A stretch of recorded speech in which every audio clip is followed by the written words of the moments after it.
channel where we bring you history in a friendly, neighborly manner 24/7, 365 or 366 if it's a leap year, like the leap year 2024 when we first got started in February, and then in June we had our first live stream.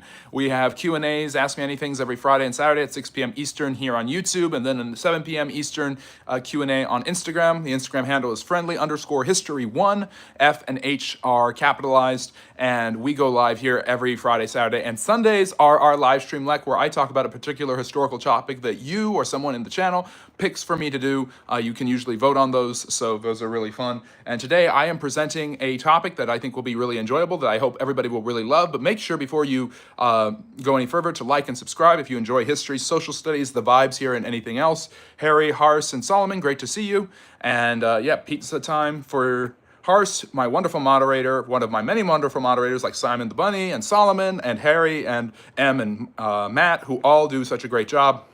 And Hars, however, is responsible for today's topic, where we will be discussing one of America's most important and interesting presidents, one of the most complex figures in American history, and what historians believe, many historians believe to be one of, if not the greatest U.S. president, who I think is highly overrated. And that, of course, is one of the most powerful and interesting presidents in our history, the longest serving president in U.S. history, none other than Franklin Delano Roosevelt, who was president from 1933 to 1945, president during the Great Depression and the bulk of the Great Depression, and also, of course, during World War II, or what I consider to be World War III. So let me see here, just looking for the pictures I've got, trying to find our background. We're gonna have a nice FDR background for us today that I hope you all will enjoy. But yeah, if you like the history and the social studies, consider liking and subscribing, and join us, buckle up as we talk about FDR, and we might have time at the very end to do some a little bit of Q&A, maybe even about FDR. So I've got different backgrounds I like here. There's the Norman Rockwell background. I hope everyone's doing well, by the way. I'm not looking at the chat right now because I'm busy getting photos ready for the backgrounds. Okay. So yeah, we're gonna be talking about this guy, Franklin Delano Roosevelt. Make sure to like and subscribe if you haven't already. Many people consider Franklin Delano Roosevelt to be the greatest U.S. president in history, if not definitely in the top 5 or the top 3. I have him just outside of my top 10, which means, in my opinion, he's a very overrated president, and I will explain that when I talk about his legacy. But instead of just talking about his presidency, I'm gonna give you a whole bio on this man, Franklin Delano Roosevelt, who is one of the most interesting and complex characters, certainly in U.S. history and definitely in world history, even if you don't particularly like him, like a lot of people don't. So, FDR, Franklin Delano Roosevelt, came from a very wealthy, well-established New York family that had been in this country for centuries. They trace their origins back to Dutch settlers who helped found New York in the 17th century. And of course, the name Roosevelt carries a lot of weight. You've got we'll talk about his connections to his cousin Theodore and that presidency in a minute. But Franklin Delano Roosevelt was born in Hyde Park, New York in 1882. I think May 30th is his birthday. He was president from 1933 to 1945 when he passed away at the start of his unprecedented 4th term. To this day, he is the only American president to be elected to more than 2 terms. So Roosevelt comes from an extremely wealthy family, grows up in an extremely wealthy neighborhood. He's very well educated. I believe he goes to Brown or Columbia. He goes to one of the New York schools. I'm trying to remember which university he went to, but definitely extremely well educated. Interested in politics and the law, and as he's coming of age and as he's in college, he has some incredibly interesting and impressive news that really will shape him as his role model and cousin becomes the U.S. president, and that is none other than this great man, Theodore Roosevelt, who I consider to be one of the best presidents, who is, of course, on Mount Rushmore.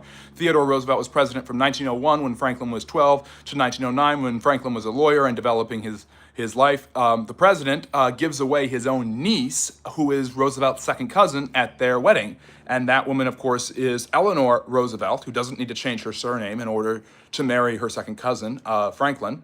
But of course, she is one of the most impactful first ladies. She helped charter the UN. Very, very impressive legacy and resume, perhaps more active both during and after her husband's presidency than any other first lady in American history. So Franklin and Eleanor are married for, I think they get married in 1904, 1905. So they're married for about 40 years. They have several children. But Franklin's mother, who's Franklin's very much a mama's boy. His mother is extraordinarily influential in his life, and extraordinarily invasive with his marriage. She becomes, she is his I'm trying to find the picture of him and Eleanor. I can't find it. But anyways, his mother becomes basically, she does all the caretaking for the children. Eleanor is much more interested in pursuing her own education and legal pursuits. She's very active in various women's movements. So Franklin kind of comes to rely on his mother as being the indirect maternal figure for his children, as Eleanor herself admits that she was never really that good at raising children. Franklin and Eleanor do not have a very happy marriage at first, but his mother's invasiveness, the lack of her involvement with the children, and both of them pursuing their own political interests and futures obviously creates a chasm between them that will grow as time goes on. They do not live in the same room together when he is president. To be fair, most presidents until the 1960s do not live in the same room in the White House with their wives, since they are always busy and run different hours than the First Lady. I believe Gerald Ford and Betty Ford are the first president and First Lady to sleep in the same bedroom consistently. Lincoln did not sleep in the same bedroom as Mary Todd.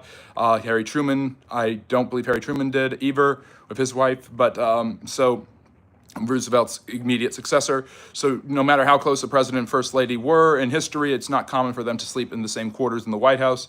So people sometimes make that more than what it actually is. But the truth of the matter is Franklin Roosevelt, what else did I want to say about him and his wife? They develop an extremely strong connection because they have similar political sympathies. They have very liberal policies. They're very much progressives. They grow up in the progressive era. Their cousin Theodore is a progressive Republican who basically believes the government needs to be more involved in the handling of people's lives. It needs to guarantee certain benefits and rights for those individuals, be it the democratic direct election of senators, or the idea of being able to pass your own laws by the people, propositions and referendums, which are popular in many states to this day, or the idea of providing for people health care, medical benefits, unemployment insurance, basically allowing workers to strike, workers' rights, women's rights.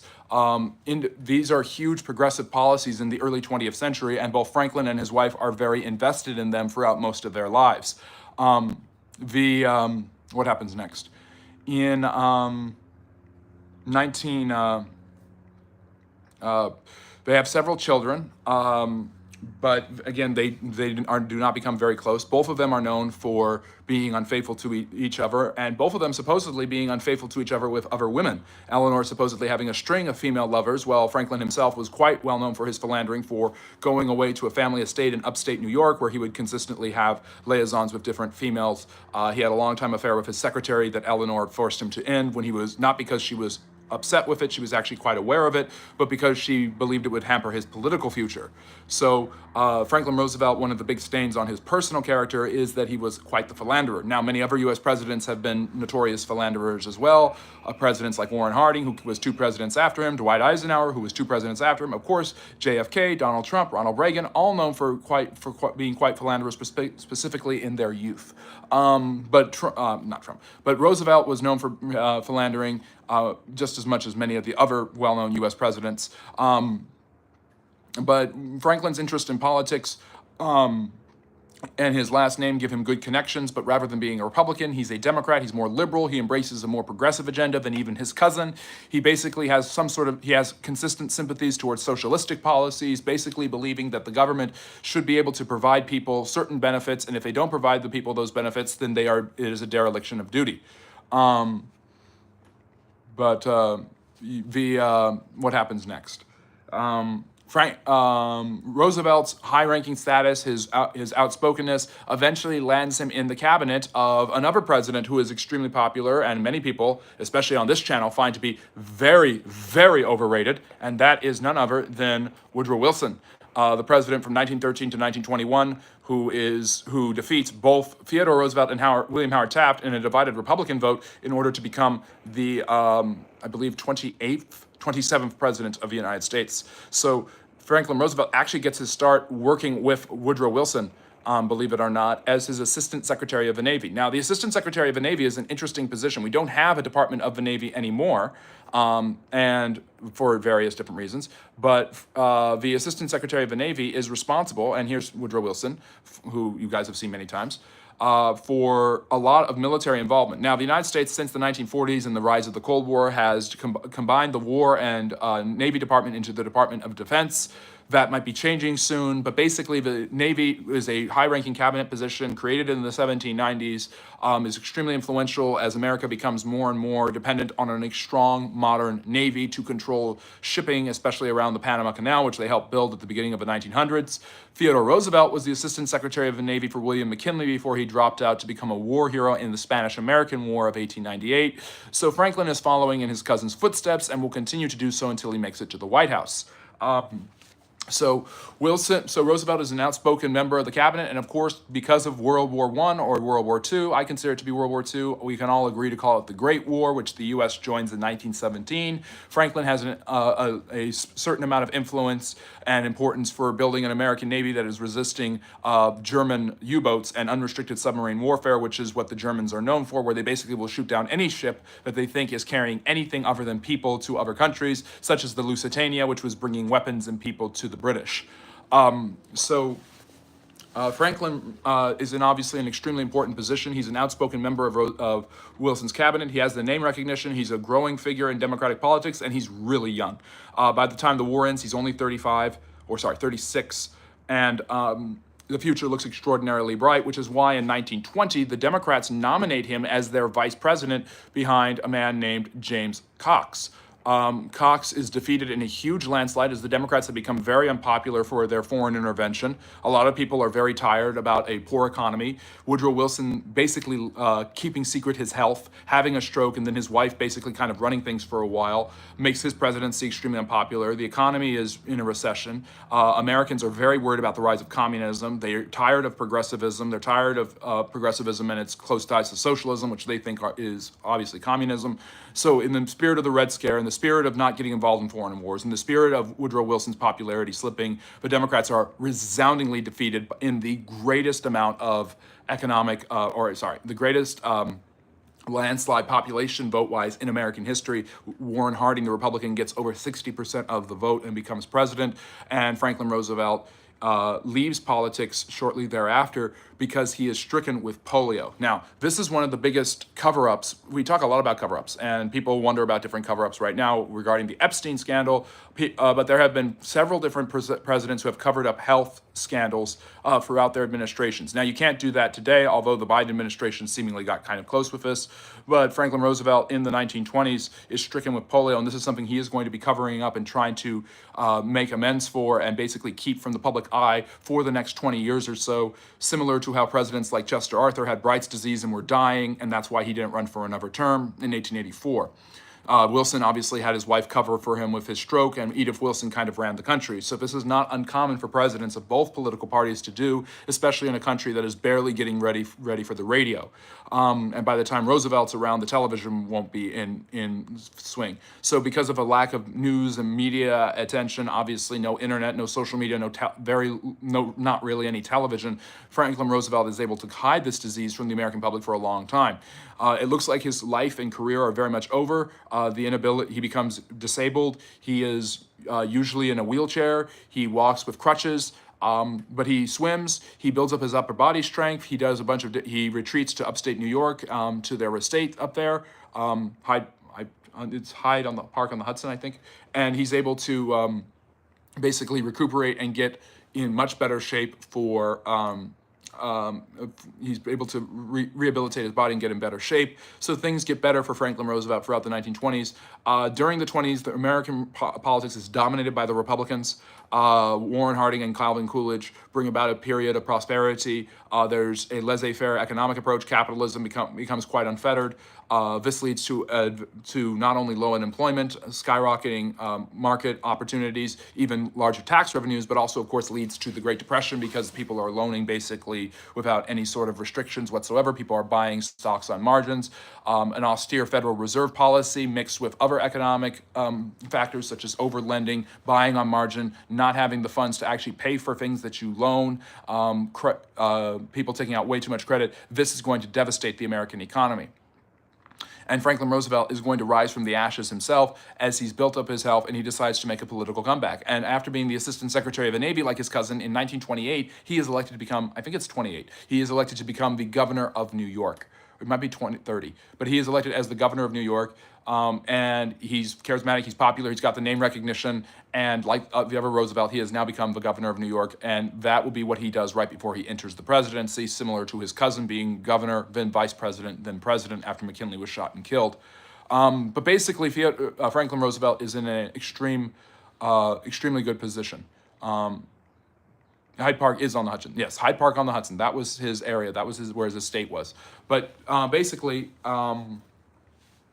Franklin Roosevelt emerges from the ashes. He wins the governorship of the most important populous state in the country at that time, New York, and he becomes one of the biggest critics of Herbert Hoover. Now, the economy crashes beginning in 1929. Hoover's lack of involvement, his belief that the United States government should be run by volunteerism and that people should be the ones who fix the problems and not the government, really hampers the recovery efforts. There really is no promises from the government, no pledges to give long-term aid or benefits to people. The Federal Reserve keeps an austere money policy that keeps them from giving money to various banks, which remain closed. Runs on the bank are common. People do not have the money. Therefore, they lose all of their savings. They lose all of their property. People become homeless. Hoover becomes extremely unpopular and really doesn't do quick enough to get things solved, and spends most of his time blaming the previous administration, which he had tried to warn about the problems with ridiculous amounts of loaning and credit.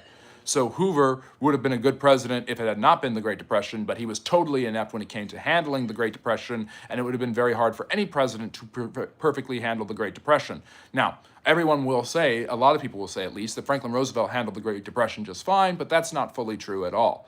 In 1932, Roosevelt, one of the most outspoken critics of the Hoover administration, becomes the obvious choice as the governor of the biggest state, as the challenger to the Republicans to become the Democratic nominee. And he promises everyone a new deal when he is nominated as the Democrats. And the New Deal is basically the idea that the government is going to provide certain things that didn't provide before. This comes from his cousin's idea of the Square Deal.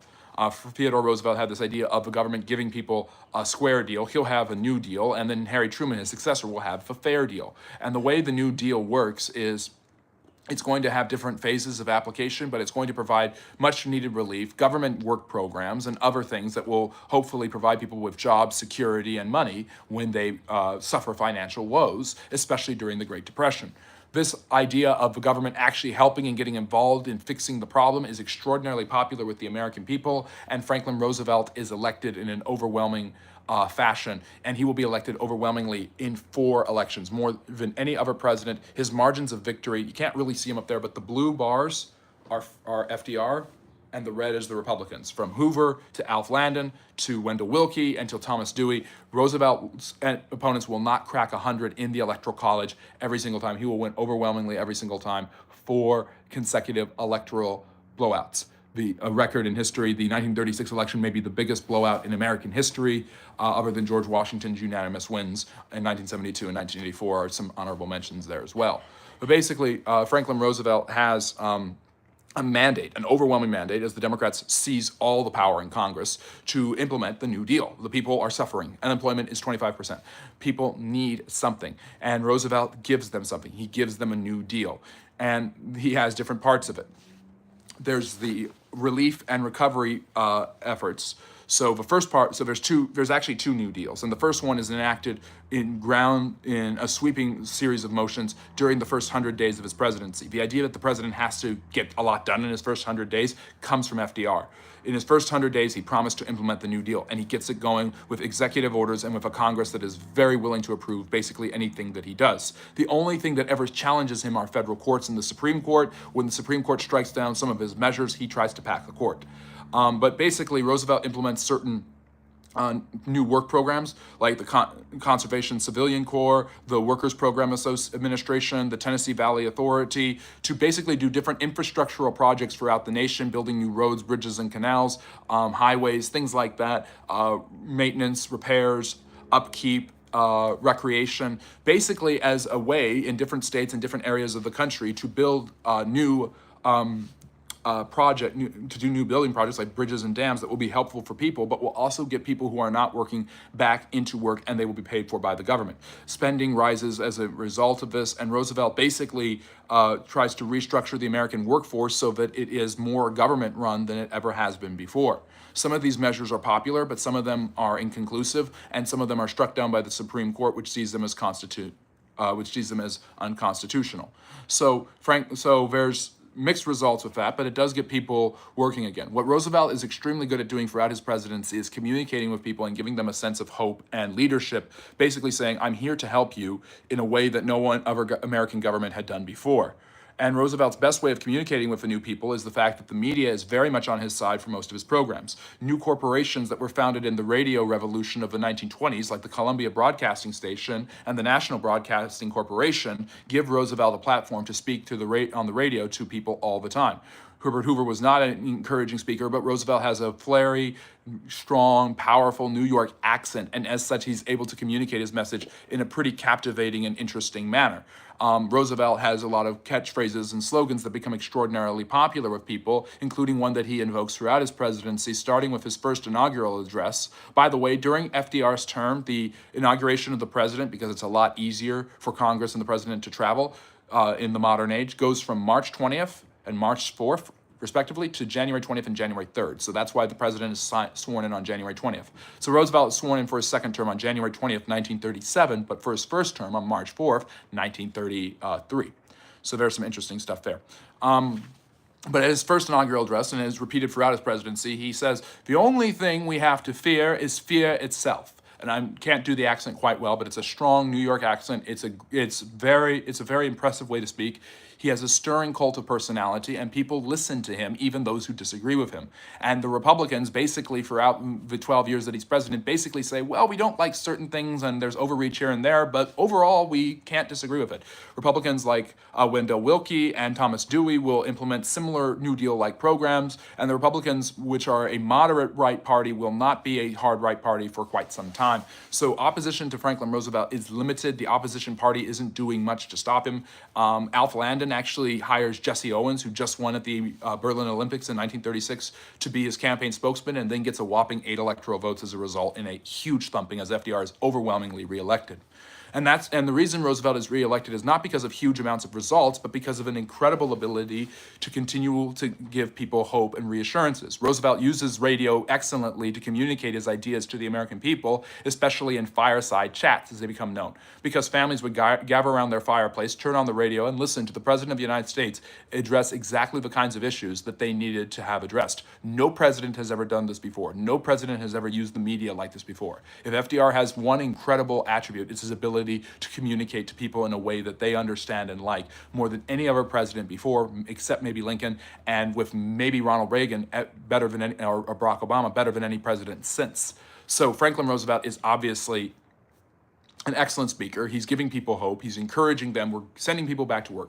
He reopens banks that have been closed and basically decides to create an administration to provide federal funding for the banks so that they can't close and that they will always have money given to them by the government so that they will not close. There will be no more runs on the banks. And this leads to the formation of the FDIC, the Federal Deposit Insurance Corporation, I think, or I forget what it stands for exactly. But basically, banks always have enough money. Banks do not run out of money, and if people lose their money in accounts, if a bank falls down or closes, the government will insure some of their funds. This allows both banks to remain open and people to receive funds that they didn't receive before. So this pumps money into the economy. This gives people an economic standing, and pumping money into the economy, producing new jobs, spending government money in order to give people jobs or benefits is all part of the economic program that is extremely popular during the Great Depression in the United States and Europe during the 1930s, all thanks to a man named John Maynard Keynes. Keynesian economics has become the bedrock of liberal democratic economic policy in this country since the 1930s, and FDR is the first one to implement it.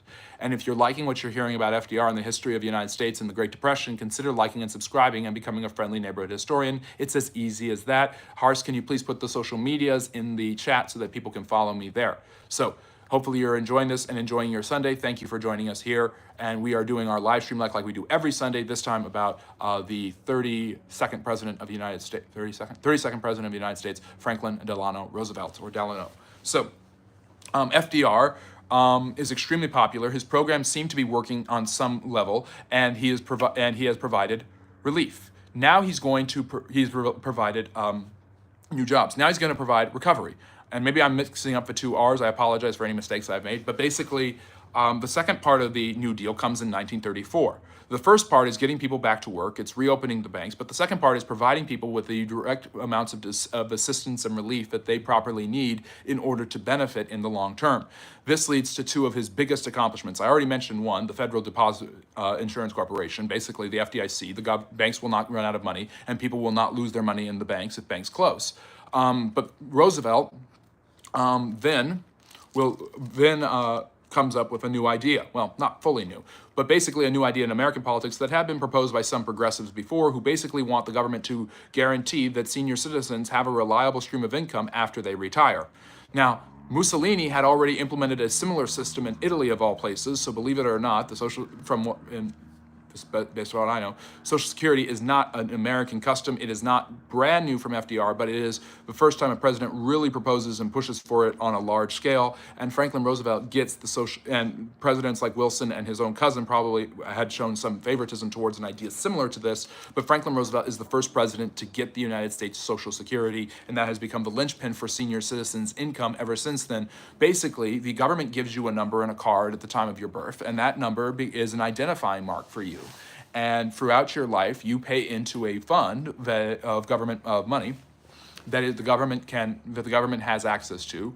You do not have any access to it, and once you are retirement age worthy, which in 1933, 65 was determined to be the age for retirement, you will be able to access those funds. Those funds become available to you upon your retirement, and you will continually be paid a certain amount of money determined by the government for the rest of your life. So you have consistent access to monies until you die. That is how Social Security. Yes, the British had it, and the France and the Germans and the Nazis the fascists in Italy are the first ones to come up with it. But yes, so Social Security isn't brand spanking new in the sense of Western world, but the first American president to get it into action was FDR, and obviously the Social Security in America is what Americans have. The reasons a lot of Americans hate it is because it's relatively a small amount of money that people receive when they retire. When Roosevelt originally instituted it, the average people at 65 and older could receive these funds. The average life expectancy in 1933 was 62, so most people were already dead. And this has led to a lot of criticisms about Social Security through the years, with a lot of people seeing mixed results, a lot of people thinking that people don't have enough money from Social Security and need even more funds to be given to them. There are also other critiques of Social Security include the lack of not quite, Harry. But basically, Social Security came. What was I going to say? So people have criticized Social Security for not giving people enough money, not being given out enough soon. Some people think that it's given too early now, that people are living older, so that we should raise the retirement age. People have always complained about Social Security running out of money because the government has consistently reached their hands into it and continually have taken from it for political projects, which is illegal and not supposed to happen, but has happened in American politics ever since then. And other people have complained that Social Security doesn't give out enough money, and that it will eventually run out of money because we have more seniors living longer now than ever, and most of them rely on that rather than having a private economic or investment fund. They are relying on the government's investment fund for them to work. Roosevelt does this. This is the huge accomplishment of his administration, and although a lot of people have debated it back and forth, the Social Security becomes probably the biggest part of his legacy. This is part of the narrative, along with giving people work with the CCC and the WPA, which is called the alphabet soup of programs that FDR creates. The alphabet soup of a New Deal. I'm sorry, I'm looking for something and I can't find it. Okay, never mind. Basically, the work programs, Social Security, the FDIC, these are all part of Roosevelt's first and second New Deals, which are basically part of this whole brand new idea of a government providing work, relief, and benefits to people who are suffering. Roosevelt also introduces unemployment insurance and other opportunities, disability. These things become part of the Roosevelt the Roosevelt agenda, supporting unions, supporting collective bargaining agreements, basically raising taxes on the wealthy. These are all huge things that Roosevelt accomplishes with a very overwhelming majority in the Democratic Congress throughout the early part of his presidency.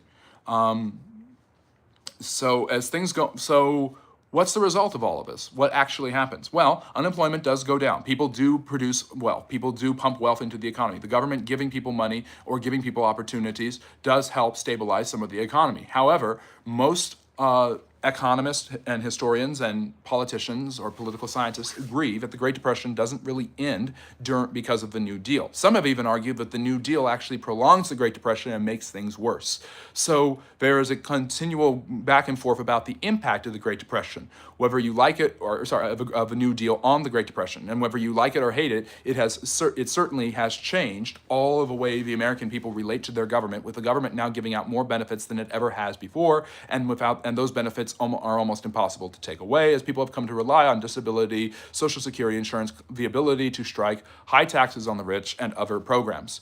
Some of his programs are temporary and don't last long and don't really make that much of an impact, but some of his programs are extraordinarily lasting and impactful on the American people, Social Security being probably the biggest example of this. So these another thing is the Glass-Steagall Act. There are other pieces of legislation that are popular, and Roosevelt is basically able to do whatever he wants through these acts to implement relief, recovery, and basically holding accountable the corporations and businesses who, through overloaning and through basically becoming too big to fail, had indeed failed. Basically, Roosevelt retracts and starts to regulate the market more than ever before. He creates the Securities and Exchange Commission so that the SEC, which basically looks into corporations and sees, are they becoming monopolies? Are they violating antitrust laws? Are they following the proper procedures? Are they exploiting their workers? Are they exploiting the market? What is this corporation doing, and how is it actually working? So Roosevelt's creation of the SEC is another huge accomplishment of his presidency, as he becomes a worker-friendly, more anti-business president, focusing the bulk of his attention on properly regulating the corporations whose collapse had led to the Great Depression in the first place. So there you go. What happens next? So that's some of the economic and domestic policy for which Roosevelt is very well known. We're going to get to that is the first half of his presidency. The second half of his presidency comes with the next World War. And Lone Wolf is talking about the Great Depression only affecting white people. Roosevelt has two extraordinarily interesting impacts on race relations in this country that very few people talk about. Before Franklin Roosevelt, the vast majority of African Americans, who were the biggest minority in the country by far at the time, voted Republican overwhelmingly. This was the party of Lincoln, the party that had freed them from slavery, the party that opposed Jim Crow, the party that proposed civil rights, the party that had given them opportunities with presidents who had been for civil rights and had tried to create more opportunities for them, even in the racist South. The Democrats were considered the party of slavery, Jim Crow, and segregation, which was definitely true during Roosevelt's term. The Republicans were considered to be the party of anti-racism at the time. But things start to change with Roosevelt giving out relief to farmers, obviously creating more regulatory commissions, and encouraging, of course, Social Security, disability, more regulations, higher taxes on the wealthy, more opportunities and relief for farmers, farm subsidies and things like this. This becomes extraordinarily popular with a lot of African Americans throughout the country, particularly sharecropping African Americans in the South. And throughout the 1930s, African Americans make a huge political shift as they become overwhelmingly Democratic. The reason that black people vote 90% Democrat basically consistently in every election starts with FDR, who sets the building blocks by basically giving government assistance and relief to suffering African Americans in both the North and the South. It changes their attitudes and perceptions about the parties and which party is out to help them. So while a lot of people argue about the party changes happening in the 1960s, that only has to do with white people and how white Southerners started to gravitate towards the Republican Party, but blacks in the South had already were already heavily oriented towards the Democrats because of the relief programs of FDR in the 1930s. This does not give Roosevelt a pass on any sort of racist attitudes or behaviors. Basically, Roosevelt was more ambivalent about it personally. From what I have understood, he had attitudes that we would consider racist now that were kind of moderate back then. Roosevelt has to rely on Southern Democratic support. The Dixiecrats are a huge growing wing within the Democratic Party that are staunchly in favor of FDR's relief programs because it helps white farmers, but are also staunchly in favor of segregation policies that hurt blacks. The 1920s was not only the golden age of capitalism, the roaring 20s, and the rise of the radio revolution, the consumer age, and the rise of silent movies and all sorts of incredible devices, inventions, and accomplishments, but it was also the golden age of the Ku Klux Klan, which had its largest march ever in 1925, right outside the Capitol building and the White House. Or it was outside the Capitol. The Ku Klux Klan is extraordinarily powerful. And the Democrats in the South, obviously, most of the white ones are extraordinarily racist. They have been racist and created Jim Crow laws for decades. And Roosevelt knows that he needs their support consistently, both in Congress and in elections, in order to continually beat the Republicans. And not only that, but overwhelmingly implement his agenda, including trying to pack the court, which has struck down some of his work programs, believing they are violations of the Constitution. Basically, the president can't just give people jobs in the private sector. So Roosevelt has to appease Southerners. He has to appease Southern Democrats. He has to appease white Southern Democrats, while he is also getting an influx of black voters to turn towards the Democratic Party because of his relief efforts. This adds to the complex legacy that is FDR's presidency. The best example of this comes with Roosevelt refusing to sign anti-lynching legislation in, I think it's 1937, because he is worried that this will actually alienate white Southerners from his political and domestic programs. Despite his huge amounts of support and his glowing amount of effort to bring African Americans into the Democratic Party, Roosevelt, one of his biggest disappointments is how he deals with race relations, and the anti-lynching legislation that he vetoes, and Roosevelt has more vetoes than any president before him, is obviously a huge stain on his legacy as well as his philandering. The biggest stain on his, but this is not the worst thing Roosevelt does when it comes to race relations. That will come in our next chapter. And obviously our next chapter is war. So in 1939, obviously, by the way, Roosevelt is reelected in 1940, the first president ever elected to a third term. He beats Wendell Willkie in a landslide, not as big as his first two, but a big landslide. The Democrat, he runs again, and he runs again on the auspices that there is nowhere in the Constitution, it is just tradition and precedent for the president to only run for 2 terms. He believes he has every right to run for 2 terms and for a third term, and the American people will want him to, and they do. Roosevelt's auspices of running for his third term are that the United States is now embroiled in a world war. They aren't exactly fighting in the world war yet, but with a world war starting in Europe in 1939, although I believe it really starts when Japan attacks the Chinese at the Marco Polo Bridge in 1937, Roosevelt feels it is incumbent upon him to run again and to get the U.S. ready for a potential Second World War in the 20th century, what I consider to be the Third World War and what many of you consider to be the Second World War. Whatever number you want to assign to this world war, it is obviously a growing threat to American national security.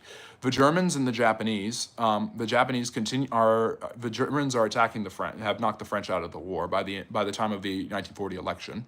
The Japanese have seized a bunch of their colonies, including Indochina, Vietnam, Cambodia, and Laos.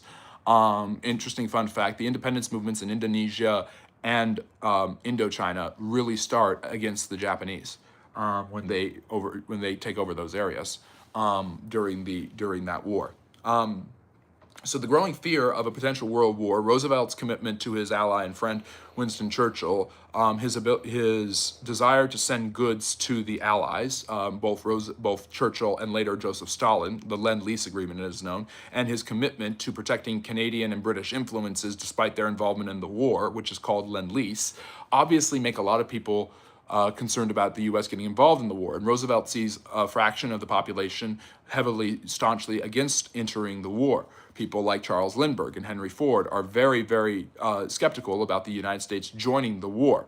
Roosevelt realizes that war may be upon them regardless of what happens, regardless of their best interest to stay out of the war. So he goes to Ford and to many of the other high manufacturers and asks them to start working for the military. Ford, GM, they start producing military-grade equipment for the United States to help get it ready for the upcoming war. So 1940 sees a spike in construction. The need for new military construction, new military projects, new military contracts obviously spikes the interest in hiring and jobs, and wages go up, and the spike in production allows more productivity, it allows more wages, it allows more employment. This is what ends the Great Depression. The need to prepare for the war. Unemployment did go down throughout the 1930s, but really starts to spike downward in 1940 and 1941, basically becoming infinitesimal during the war when many men are fighting and many women are working in factories all across the nation, building the weapons and supplies that the men will need on the front in both France, Germany, North Africa, and of course Japan. So Roosevelt has done some interesting things to get the United States ready for the war. He has also proposed a new world order, a new world program that will he sees the failures of the League of Nations. His wife is particularly passionate about this, and he believes that a new world order is needed that will provide people freedoms. Not just the freedoms of the Constitution, like freedom of speech or freedom of religion, but freedom from want and freedom from fear. These become the four fears of a huge linchpin of his re-election campaign and his international agenda. He develops a similar program to that of Woodrow Wilson, who he worked for, in how to build a new world order after a post-war world that is more peaceful and fair. Freedom of speech is obviously an American idea from the First Amendment. By the way, these are Norman Rockwell paintings. Norman Rockwell worked for the Saturday Evening Post, and the Roosevelts, he's a big supporter of the New Deal, and he basically takes the ideas of the New Deal and these new freedoms that Roosevelt is underlining, and lays them out in paintings. You have freedom of speech. People being able to speak up and share your opinion. Obviously, this has become quite the meme. You have freedom of worship, people of all different religions from all different groups worshiping. And you can see most predominantly you have a Catholic woman holding rosary in this part, and you have another woman praying, showing that the United States is a mainly Catholic and Christian nation. But if you look at the whole picture, there are Jews and Muslims there as well. Freedom from want, you have a family sitting around. You've all seen this painting. It's the famous Thanksgiving painting. It doesn't say that it's Thanksgiving, but it's supposed to be Thanksgiving. And then you have freedom from fear, the ability to go to sleep at night and know that you will be safe, your parents are there, and for your parents to know that they will be protected. So these are so freedom of and freedom from are all part of Roosevelt's agenda, and he commissions one of the most famous painters in his time. Once again, Roosevelt and his administration are extraordinarily good throughout his presidency at communicating their message to the American people in a way they will understand, through radio, through the fireside chats, and through using maybe the greatest pop artist of that time to show exactly how the American people feel and what they would want, and who doesn't want freedom, who doesn't want to be afraid all the time. Roosevelt's moniker of the only thing we have to fear is fear itself is once again reiterated in his third inaugural address, I believe, and then later as the United States gets dragged into the next World War. So Roosevelt is prepping for the war, and I actually think that Roosevelt's preparations for the war is his best moment. His understanding that the way he handles the war is better than the way he handles the domestic front. There is no guarantee that Roosevelt ends the Great Depression, only if you consider basically drafting a bunch of men to go to war and commissioning a bunch of military contractors to basically build a bunch of things to be ready for the war.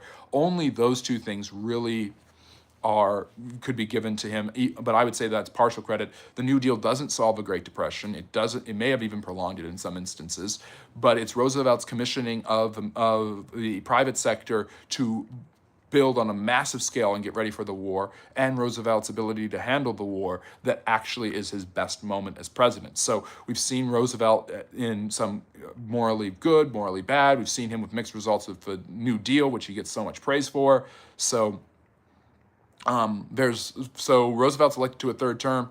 Then on December 7th, 1941, everything hits the fan for the United States as an oil embargo on the Japanese eventually causes this. Pearl Harbor. The Japanese bomb the American facilities there. Soon afterwards, Japan, Germany, this is an act of war. Pearl Harbor is in Hawaii. And the Americans quickly are dragged into war with Japan. Right after that, Hitler declares war on them, and that brings the Italians in as well. The war could have been a Pacific Front war had the Germans not done that, but their unswerving loyalty to the Japanese, who were continually fighting both the French and the British in the East Indies and trying to take over India, makes the Germans very, very loyal to the Japanese efforts, and wanting them to stay on the same page, they throw their support behind and declare war on the Americans. Hitler is already consumed with Operation Barbarossa and the invasion of the Soviet Union. Roosevelt is sending aid in a Lend-Lease agreement where basically the Allies, Britain and the Soviet Union, get to pay him back whenever they want. But basically, this will begin a series of growing relationships between Roosevelt and Joseph Stalin and the Soviet Union. where both sides are using each other to one degree or another. Roosevelt does not see the cantankerous nature of the Soviet spy network, the taking advantage of American aid while doing very little in return. And by the end of the war, Roosevelt will eventually change his opinion on Stalin and come to see him as one of the biggest threats to U.S. security. But it is probably something he has done too late, as due to agreements and meetings in places like Yalta and Tehran. He has basically given concessions to Stalin that will allow Stalin to create a communist order in the Soviet sphere of influence in Eastern Europe and parts of Asia, which will precipitate the Cold War. So that's Roosevelt's failing there. Roosevelt is close to Stalin, but he's even closer to, obviously, this man, who I've done a live stream lecture and a lot of videos on, Winston Churchill, the British Prime Minister, who has resoundingly stood up against the Nazis in Europe, refusing to let the war end. Hitler has been a huge champion for the United States to get involved in the war. He was extraordinarily happy, supposedly, that Pearl Harbor happened. Not that he wants to see dead Americans. About 3,000 died that day. But he wants the United States involved in the war, in the process, fighting alongside the British. And most of the fighting initially will not take place in Europe, but in North Africa, where the British colonies and the French colonies have been beleaguered by the continual advancements of Erwin Rommel, the Desert Fox, and the Nazi war machine there. Roosevelt will come to rely on different generals of very different backgrounds, stripes, and ideas. The main four that we've heard about, although there are more, is Omar Bradley, Douglas MacArthur, George S. Patton, and of course Dwight Eisenhower. And these men will do different things in both the Pacific and North African and European theater to change the tide of the war more and more towards the Americans. Patton is extraordinarily successful in decimating Rommel's tank advantage over the British. And basically, by helping out the British, the Americans are able to give relief to the Ethiopians, who have suffered under an Italian occupation for years. Haile Selassie is returned to power, and the Italians are horribly crushed, with the German war machine being the only thing propping them up in North Africa. In 1943, the Americans will invade Sicily, and from there take over most of Italy, forcing Mussolini out of power, and defanging one of the major opponents. Mussolini will stay in power as part of a German puppet state in northern Italy, but the war kind of comes to a halt there in that front. In the Pacific, the United States will rely on Douglas MacArthur and a new campaign of island hopping, where over the years, through painstaking efforts, the Americans will slowly but surely take over more and more islands from their opponents, until, of course, they are close enough to the Japanese islands to pose an existential threat to Japan's existence. By the way, here's Roosevelt. You can't really see him, but Churchill's over here. This is the Tehran meeting. Yes, Hitler made him take his own life because he tried to kill him. Rommel's death is interesting. George C. Marshall is obviously another extremely important general. He becomes the first Joint Chief of Staff leader. He'll become the Secretary of State later on, but he's basically the one overseeing all of this. Eisenhower makes a name for himself by planning the most important and aggressive part of the war, the D-Day invasion on June 6, 1944. American troops persuade the Nazis, especially Hitler, to believe they're going to be invading at Calais, which is the closest point between England and France across the Channel, but they actually invade at Normandy. Canadian, American, Australian, and British forces land there and fight for a long time. The Normandy campaign takes all of the summer, but by September, Paris is liberated and the Nazis are kicked out, and the war in Europe the tide has surely turned. On the Eastern Front, the Soviets are pushing the Germans back, and starting to create a sandwich where the Germans are in the middle, and you've got the Americans and the Brits on the west, and the Russians advancing in the east. The French are brought back into the war when Paris is liberated in September, and Charles de Gaulle, the leader of the French resistance, becomes the leader of a new French coalition. At the same time, the Japanese island hopping strategy leads to some of the most brutal and awful combat of the war at places like Guadalcanal, Iwo Jima, Okinawa. But eventually, by the middle of 1945, the United States has pushed Japan all the way back to their mainland islands and is currently trying to court the Soviets to get involved. However, this leads to one of the saddest chapters of Roosevelt's presidency, and something that even if you love the New Deal, even if you love Roosevelt, you really can't love this. The fear of the Japanese had been part of a racist nativism and xenophobia in American history for a long time. Fear of Asian immigrants had led to quotas and exclusion systems. There had even been a gentleman's agreement made by Roosevelt's cousin, Theodore, when he was president, that Japan would stop sending immigrants to the United States in 1905. But Franklin Roosevelt will top all of this anti-Asian sentiment and xenophobia. And if you think Stop Asian Hate was a campaign you could get behind in 2020, it was certainly a campaign you could get behind in 1942. Basically, according to I think it's Executive Order 9066, Roosevelt decrees that the Japanese are because of fears of potential spies, sleeper cells, and divided loyalties, rather than the Italian Americans who are sent to fight more than any other ethnic group against their own cousins in Sicily and the Italian mainland and North Africa. The Americans basically tell the Japanese, you are not trustworthy enough, you are not like the Italians, therefore we are going to intern you. The Japanese are forced to be processed and under investigation by the American government and eventually spend most of the war living in different camps like Manzanar. It's a huge, huge black eye in Roosevelt's legacy. It's a huge black eye in American history, and it is something that the Japanese community really struggled with for decades after that. It's a terrible, terrible thing. And the Supreme Court actually upholds it. So Roosevelt gets challenged, but the Supreme Court finds it it's an incredibly unconstitutional moment. It's just as bad as the Plessy versus Ferguson ruling, Harry. But basically, the Supreme Court is okay with this, Congress is okay with this, and Roosevelt does this, and it is a huge stain on his legacy. It is something that the other great American presidents have had to deal with different stains on their legacy. Lincoln suspended habeas corpus. Washington owned slaves, and Theodore Roosevelt, his cousin, said the only good Indian basically is a dead Indian, almost. And so many of the great presidents in American history have had to deal with huge stains on their legacy. This one is pretty bad, though, and it's part of the reason I think that Franklin Roosevelt is highly overrated. But I'm just reporting the story as it happened. Roosevelt is reelected to a fourth term in 1944, with the United States very confident that the war will be over, especially in Europe. Hitler seems to have gone off his gourd. The Japanese are being resoundingly defeated, but Roosevelt is a shell of his former self.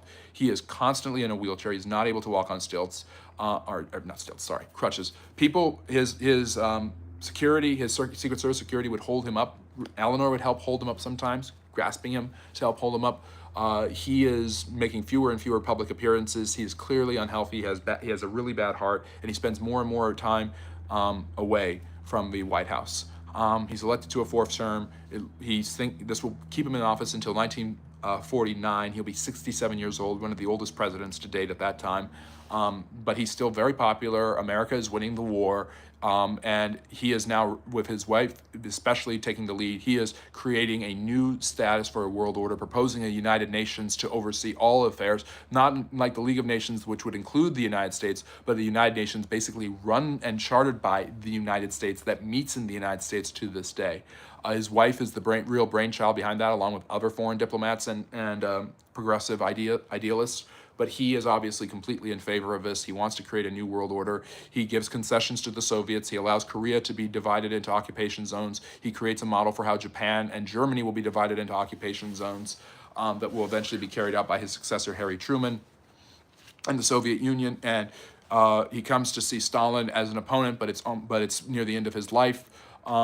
And the idea that Stalin used the United States definitely is something that occurs to Roosevelt probably too late. So buddying up with Stalin is definitely another hit on Roosevelt's legacy. May 8th, 1945 is when the war in Europe ends. August is when the war in Japan ends. April 12th, 1945, Roosevelt is in Georgia. And there he has a cerebral hemorrhage and dies. He's 62, almost 63 years old. He's been president for 12 years. He's been president for a fifth of his lifetime.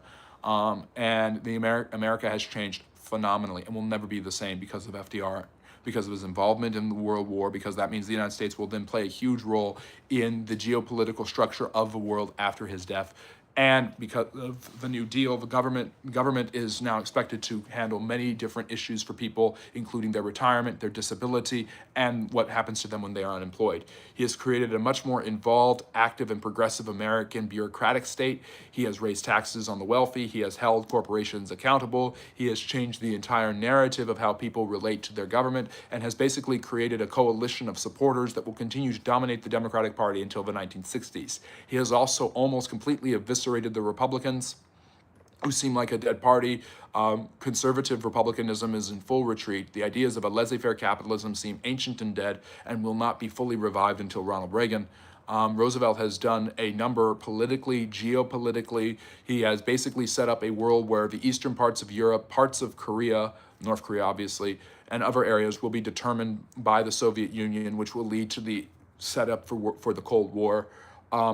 He has basically created, through his involvement in the war, through the fact that America was not severely damaged like the other countries were, and through the Lend-Lease program, and through the obligations of allyship with Britain and France, he has asserted that America is the most dominant power, not only in North America, but in Western Europe as well. He has basically through what the war has happened, the British Empire has become more and more defanged and more regressive compared to the United States and the Soviet Union in terms of power and influence. France has obviously been hit hard by the war and has lost a huge amount of its empire. So we're at a position now where the entire global atmosphere has changed thanks to Roosevelt's efforts. And the world looks very different from before he became president in 1933, and the United States has changed forever. The UN will always be a part of international relations. Western Europe's future will always be determined by the United States in some way, shape, or form, with the United States continually to being a huge partner in Western European affairs. In some ways, you could argue that Franklin Roosevelt's involvement in both forming the post-war order of the United Nations and also getting involved in the war has made the United States a European country when it wasn't one before. So he leaves office. He dies in office. He's succeeded by his vice president, Harry Truman, who will bomb the Japanese with Hiroshima and Nagasaki. The Manhattan Project was developed by FDR during his presidency as a covert operation in Los Alamos, Texas, and I think Oak Valley, Tennessee, something like that. I forget the name, Oak Park or Oak Valley, Tennessee. And so that weapon that Roosevelt helped constructed, fearing that the Nazis themselves would design the own weapon on advice from Albert Einstein, he assigns Robert J. Oppenheimer as the leader of this project. And the project will be carried out, and right after Roosevelt dies, it is successfully tested, and then soon after that is used to destroy 2 Japanese cities. His successor, Harry Truman, takes a much stauncher approach to communism and begins the carve-out for the Cold War. Japan surrenders and the war is won. Roosevelt's efforts to bolster the American military and manufacturing industry, create an American military-industrial complex will be something the world has never seen before. It'll put America at the top militarily, proportional to any other empire that has ever existed in human history. It will become the dominant military force in the world, and it still is because of that. It also, of course, gets America prepared to deal with the Nazis, who have better technology, but the American production and manufacturing industry is able to whoop the Nazis and the Japanese. So that emphasis on productivity, that emphasis on productivity has obviously revolutionized the American military-industrial complex, which will become extremely influential in geopolitics both at home and abroad from then on. What else? Roosevelt set up all the mechanisms for not only winning the war and creating the nuclear age to win the war, but also all the mechanisms for how the world will look and function after the war is over. And how the United States will play such a huge, disproportionate role in world affairs from then on. And that has been embattled for a long time and been challenged on many occasions, but really you don't have the United States involved in international relations, the Cold War, geopolitics, the manufacturing and global trade network the way it is without FDR's manufacturing boom at the beginning of the war. So, that's it. That's Franklin Roosevelt in a nutshell. 12 years as president, 62 years old when he passes away, 4 terms in office, more terms than anyone else in U.S. history. I hope you enjoyed me telling you about it. If you did, consider liking and subscribing, becoming a friendly neighborhood historian, and all of that. So there you go. FDR, as you asked for, Hars, delivered as promised. Hope everyone really enjoyed that. I will do about 10 minutes of Q&A if anyone has questions that they want answered. I think I've answered enough about Roosevelt's legacy. I think I've given ample reasons, by the way, as to why I don't think he's one of the best presidents in American history. I think he's definitely important. He definitely does a lot of good things, but he does a lot of bad things too. So, Pearl Harbor, stupidity, bait. I think the Japanese thought it was a way to punish the Americans for embargoing their oil. They did not expect the American war machine to be created. They did not expect the Americans to go to war with them over that. The Japanese attacked Pearl Harbor because the Americans boycotted their oil, their embargoed oil, stopped selling them oil because they had attacked French colonies. How did banking start? Can you explain Islamic banking? Can't explain Islamic banking as much as I can European banking. Modern banking for Europeans, there are stereotypes and histories and myths surrounding Jewish banking. Basically, the way banking worked in the Middle Ages, and this has led to one of the most anti-Semitic tropes in the world, is Jewish bankers charged interest, and Christian European bankers were supposed to charge very little, if not no interest, when they gave out a loan. And so when you loaned, you weren't expected to expect any extra money in return, but Jewish bankers were allowed to charge that, even excessive amounts of interest, which were known as usury. So that became the stipulation, and that is where the stereotype that Jews love money come from. But basically, yeah, banking started, I mean, the ancient Romans did banking in some ways. Not in the sense of, I don't know how advanced they were when it came to interest and investment. But like many things in the Middle Ages, the Muslims were doing them long before the Christians. You had the Golden Age of Islam, you had the Abbasid Caliphate, you had a system of banks all throughout the Middle East. And I don't know what the Muslim rules were for charging interest, but I believe it was supposed to be extraordinarily low. Can't say much more than that, Ricky. Kurgan, the Japanese attacked Pearl Harbor because of the oil embargo. Could my suggestion for next lecture be James Monroe? I'm not going to do every suggestion you want, Hars, but I will do a lecture on underrated presidents at some point. And James Monroe, William McKinley will definitely be at least two of those. So next week I'll do a poll, but Hars, thanks for today's topic. And the Roman kingdoms. Well, that's going to be a video, but I could do a lecture on the Roman kings. The Rothschilds are one family out of many who have a interest in banking. Why were any founding fathers or men of similar stock ever captured by the British, executed? Ethan Allen would be a great example of this. Or not Nathan Allen, Nathan Hale. I always get him confused. He was the first real American spy. I think he worked for Allen at some point, but he was basically captured by the British and famously said before he was hung, "I regret that I have but one life to live for my country." Many prisoners of war who were captains were executed, or at least put on the chopping block. Do you think that there was a chance in 1997 that China would uphold the one country, two systems agreement with Hong Kong? No. Los Alamos is located in New Mexico. I said Los Alamos. Didn't I say Los Alamos, New Mexico? If I said Texas, I am wrong. Yes, Los Alamos is in New Mexico. And I said Tennessee. I was referring to another site they used in Tennessee. I couldn't remember the name of it. Also, Jews were not allowed to own property, so they had to be creative. Yes, Jews were not allowed to own property in medieval Europe. That's true. So Rome was actually quite advanced when it comes to banking. You had a full interest system. Yes, that's true.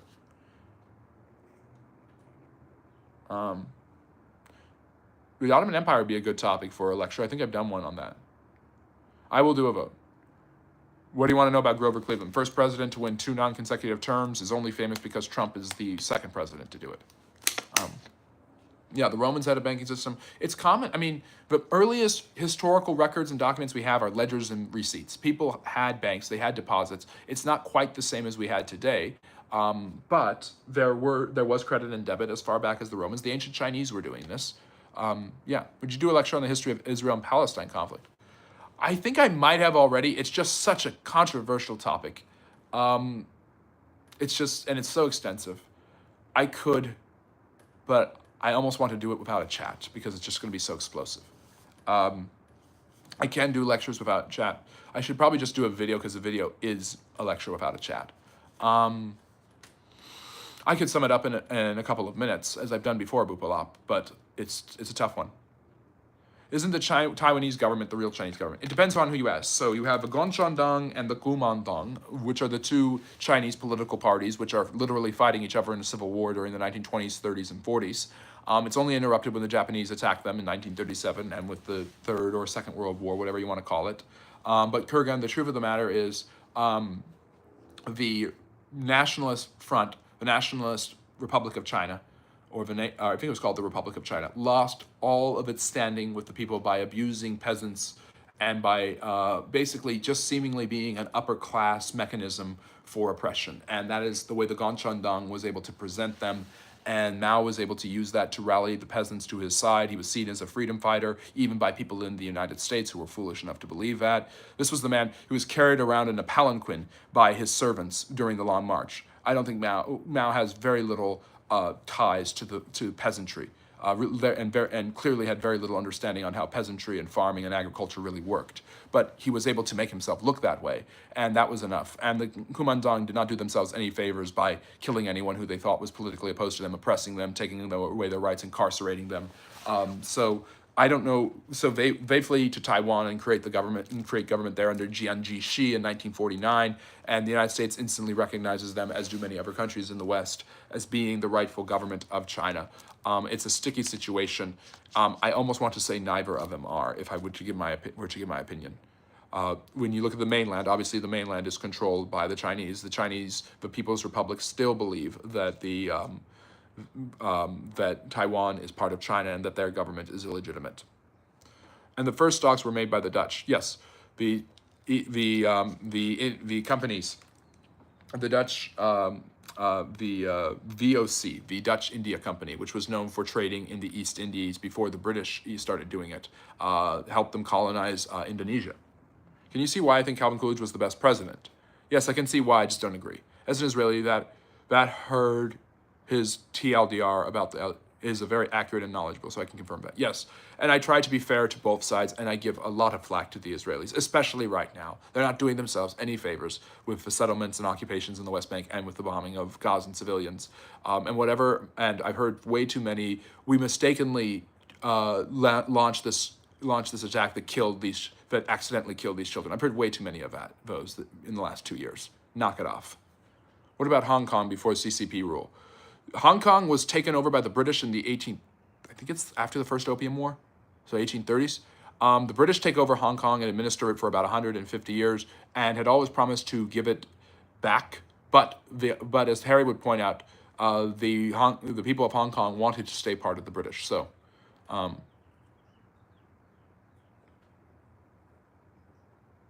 yes, it sounds about right. It was an extremely wealthy port. It was a sign, the British colonized it as a sign of control over over China. Basically, throughout much of the 19th century, thanks to both wins in the Opium Wars, the British were able to take control of Hong Kong and use it as taking control of one of the most successful and important ports in the world, allowed the British to show that they had a huge influence on China. There were spheres of influence of trade on China all throughout the 19th century until the Americans demanded what was called the open door policy under President McKinley, which would basically allow free trade and the Europeans not to monopolize any sort of trade with the Chinese. Unfortunately, that kind of unraveled with the Great War and obviously the Chinese Revolution.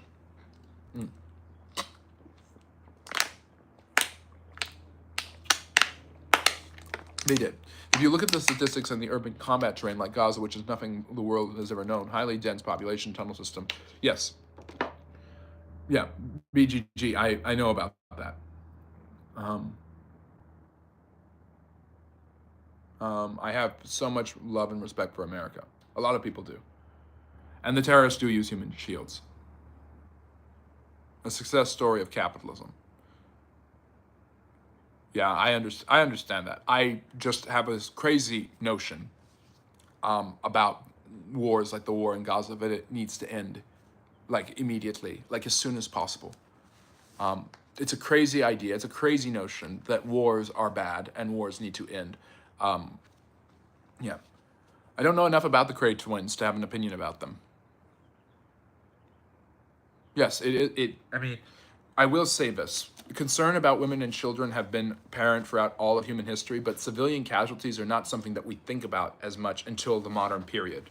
And Israel is also held to a standard of protecting civilians that Hamas and the Palestinian Authority and the Iranians and no one else virtually in the Middle East is ever held to that standard of. So yeah, Israel will not stop until no Gazans remain. In the sense that maybe the Gazans leave there for a temporary period, that might sate the Israelis. I don't know. The Israelis seem awfully confident in their ability to get a ceasefire with the Trump administration and Qatar playing the middleman. The war can't end. The people have been brainwashed to believe martyrdom is a great way to advance Islam. I did read a report, and I've read many reports because I do a daily news thing on this channel. I think, Corzo, you're onto something, and it's unfortunate, but when the Israelis were bombing Iran during the 12-day war, anyone who died was called a martyr. And the Gazan, and many Palestinians refer to the Gazans as martyrs. Martyrdom, civilians dying in war is not martyrdom. Not necessarily. Martyrs are people who are killed for their faith. And if you have faith, and it's a faith in a radical jihadist government that is open to the destruction of existential groups of people, meaning millions of people, be that the Gazans or the Islamic Republic. So the truth of the matter is, no matter what Tucker Carlson says, and I actually was just listening to his interview with the Iranian president, and I think it's just it's a bunch of malarkey. No disrespect to the people of Iran, but simply when you have governments and organizations that are set up that are totally committed to that, then they're, of course, they're going to refer to people who die as human shields, just so that you can use media attention to make the other side look bad and to create distrust in them. That is sickening. Is it sickening to kill children? Absolutely. Is it sickening to use children as human shields and put them in that position? Yes, absolutely as well. Trump usually has his finger on the pulse. I don't think Harry would agree with that. Yes, he said Trump is just an idiot. Yes, a lot of people feel that. And a lot of people in the United States feel that, Harry. Why is he being so argumentative about a Pine Bondi and the Epstein files? That might be a bad stain on his legacy. It's already a bad stain.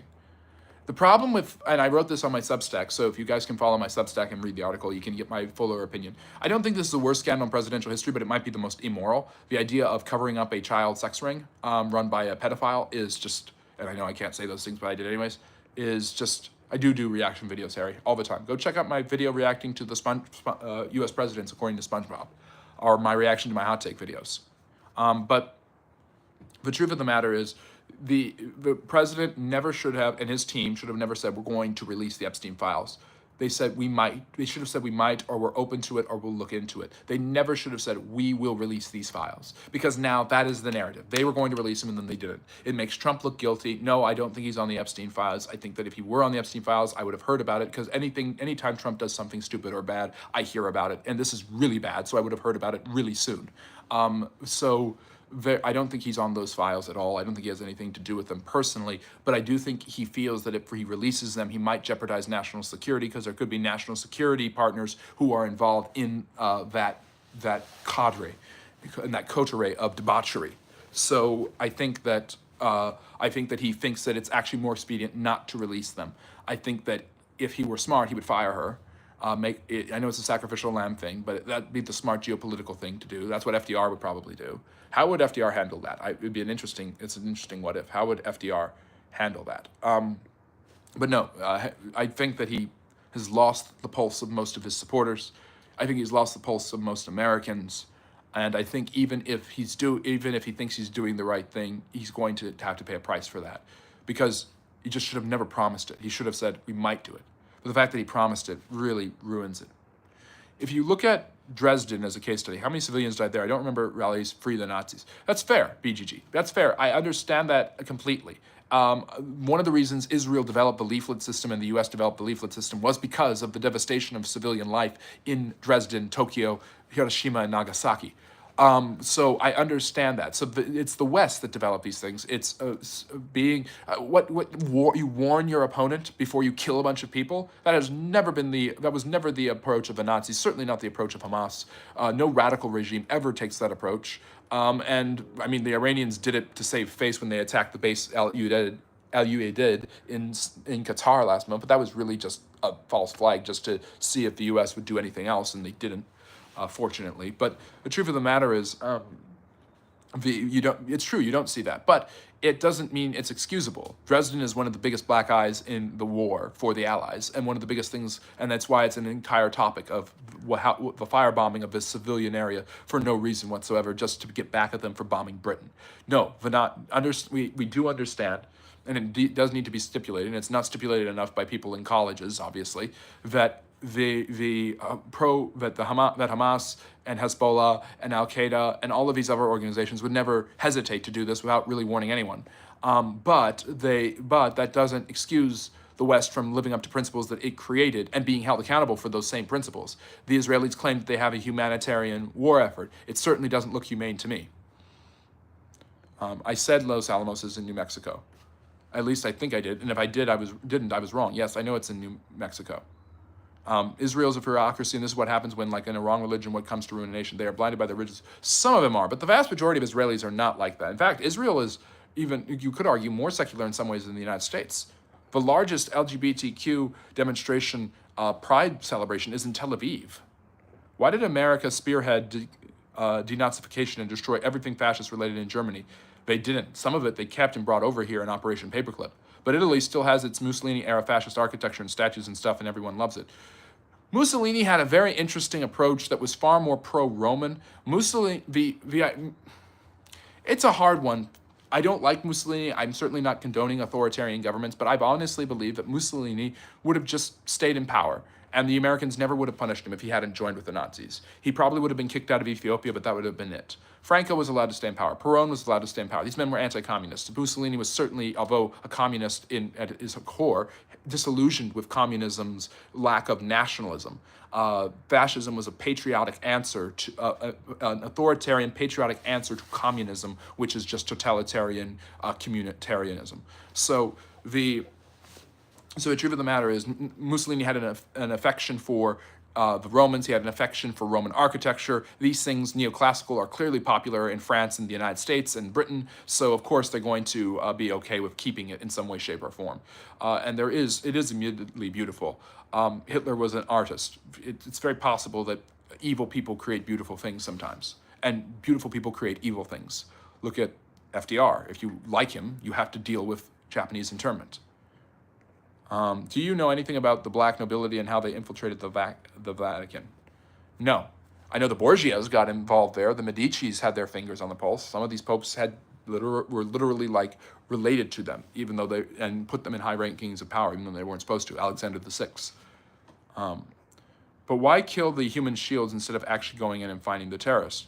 The difficulty with that, Boopa Loop, is that, and I understand that, when you have an advanced system of, Hamas does this stuff on purpose. They created a tunnel system where they're probably hiding most of the hostages. Then they put their headquarters at the bottom of a hospital because they won't bomb a hospital. If they bomb a hospital, they'll look bad. It's really hard to go in, and they have gone into ground invasions. But when you have hostages, and when you're willing to use your own people for hostages, or they're willing to hostage themselves and be used because they think they're going to be martyrs, that's when you know you've gone too radical, regardless of whatever religion you are. What Israel did in Hezbollah and Iran will be taught in history books. It's sci-fi level warfare. Never seen any. Yes, it was extraordinarily successful as far as advancing Israeli interests, but it was not as far as advancing geopolitical peace in the region, from what I can see. Like video reactions, but now I do video reactions. But now Donald Trump's DOJ is saying that he doesn't exist. Yeah, it's a really stupid mishandling. It's a terrible scandal. It's not the worst scandal in U.S. history. I still think that the Watergate scandal changed so much. I still think that if U.S. Grant had been scandal-free, he would have been a great president, and there would be racial harmony in this country or close to it. But yeah. What's interesting about what I said about Trump, Ricky? And there are still hostages and soldiers are on the ground too. Yep. A lot of people would love to see who is exactly involved. And I kind of liked this opinion I'm hearing from some people that you're not going to know, and you just have to accept it. And it doesn't make it okay, and it doesn't make what Trump did okay. But we're not going to ever figure. I think there's a good chance, 70% at least, that we're not going to find out how deep this goes. The idea that deeply powerful political people have been involved in horribly disgusting behaviors goes back to the ancient Romans and Greeks. The idea that they get away with it goes back even farther.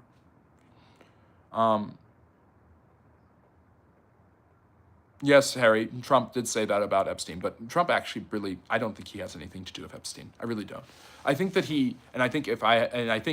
if he did, you would know about it and you'd be screaming about it right now in the chat. That's the simple to honest God truth. Because you don't know for sure is why I know or why I think there's a good chance that he isn't in those files. He might be, but I think that's also like a 75% chance that he's not. Is it true the country of Israel is the reason for the 180 on the release? That's the huge question. Is Epstein part of Mossad, and is it trying to cover Mossad because the United States wants to have good relations with Israel? I mean, I think that's a stupid reason not to release the files, but it could be. Do you think there has been a hidden hand group dictating world affairs from the shadows at any time? I think they've been there in different forms, in different geopolitical situations, there's been powerful political groups that want to control different things, alchemists.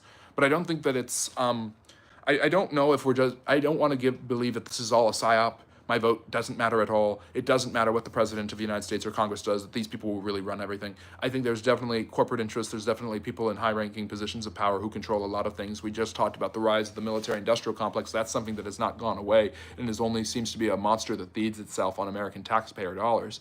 And, of course, their own incredible advancements and achievements, which they deserve a lot of credit for. So I don't want to just live my life thinking this is all a psyop and everything is meaningless. I think that's societal nihilism, and I think that's destructive. But I do think there are definitely invisible hands that are beyond just the market. Yeah. To be honest, I think he used the Epstein files in his campaign to attack the Dems, even though he's guilty of something basically a double-edged sword. It's one of those things where he wanted to create this air of transparency. There was clearly a lot of frustration coming out of COVID in our country about how honest is the government being with you? How transparent is Joe Biden about his health? How transparent is the fact that Biden said he was going to stay and then gets replaced by Kamala Harris at the 11th hour? How transparent is all of this stuff? The government is clearly not transparent. That was what was about a lot of the angst and anger against the Democrats. It's why RFK became part of the Trump team. So Trump capitalized on it and maybe overcompensated and said, you know what, I'm going to be so, you hate lack of transparency. This is what politicians do all the time. They promise things they can't deliver. I'm going to be so transparent. I'm going to give you everything you want. Will you give us the Epstein files? Yes. Oh, wait, not the Epstein files. It could easily be something like that. There are so many theories. I don't know. You don't know. And we may never know. I hope we know something. And I mean, it's my knee-jerk reaction to hope that something comes out where I can know more, because I'm a historian and I'm going to be studying stuff like this for the rest of my life. In 20 years, I will be teaching students out of a textbook that is 10 years out of date, that has a picture of Trump going like this after he got shot, because that was a year ago today. Iran warning before attacking is so funny. Gentlemanly warfare. Yeah, they did it to save face and to show, hey, we can attack you if we want. And the Qataris really didn't like it, and the Americans really didn't like it, and they wanted what they probably wanted was large-scale intervention, because they wanted to turn everyone in America against the president's efforts. Question: in a war where everyone is part of the war machine, including pretty much civilians, who do you decide as a civilian? One of those people are needed for war effort. It's a tough one. So you've got, this goes back to the Roosevelt and the World War. You've got the home front, so you've got civilians who are working to ration supplies or build weapons, but they're not active combatants. So an active combatant, obviously, is a soldier on duty who is attacking you. Good question, Harry. The far-right Jews are the problem. That's been a huge question about how far, the ultra-Orthodox, how far do they go? I mean, they won't send their sons out to fight, but they'll demand that Israel takes the West Bank. It's absurdity to me. Dresden was burnt, and this is coming from someone who has been accused of being a Zionist almost every live stream. I think this is the first live stream in a long time where I haven't been accused of being a Zionist cuck, whatever that means. Well, actually, I do know what it means, but I don't really want to talk about it. Dresden was burned to deny shelter to retreating German soldiers. Yes, and to punish them for the Battle of Britain. It is one of the most horrid war atrocities in the 20th century. And by the way, we talk about Dresden because we hold the United States and Britain and France and Israel, and this is my problem with this, and this is where I would agree with Corzo and some others, to a standard that we don't hold other people.